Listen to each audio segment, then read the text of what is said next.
এই জন্য ফারাক্কার মুখে বাঁধের পরিকল্পনা হয় 1947 সনে, কাজ শুরু হয় 1961 সনে, কাজ শেষ হয় 1971 সালে।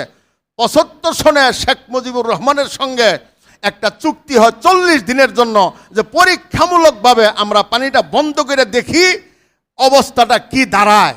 এই 40 দিনের চুক্তিতে সর্বপ্রথম শেখ মুজিবের সঙ্গে চুক্তিতে আবদ্ধ হইয়া 1975 সনে এই পানি বন্ধ করা হয়। এই 40 দিনের মধ্যে শেখ মুজিবুর রহমান সপরিবারে নিহত।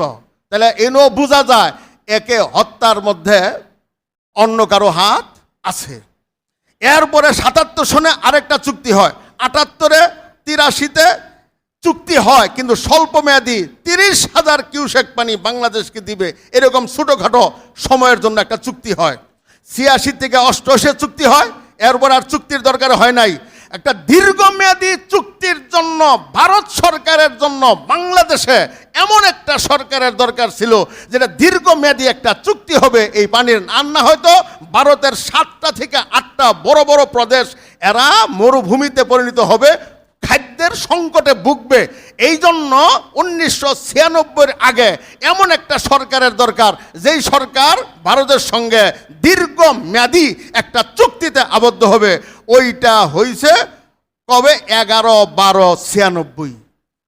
11-12 ডিসেম্বরের 11 তারিখ 96 সনে 30 বছরের চুক্তি হয়েছে। কয় বছরের? এই 30 বছরের চুক্তি আগামী ডিসেম্বর অর্থাৎ 26-এর 10-12-2026 এই চুক্তির মেয়াদ শেষ হবে।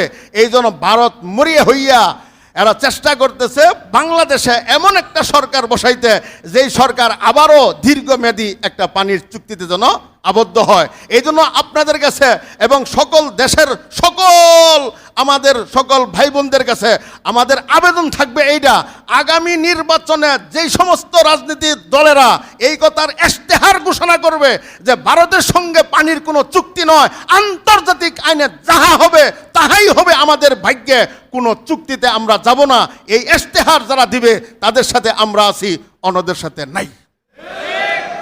কথা বুঝে আসলো কিনা?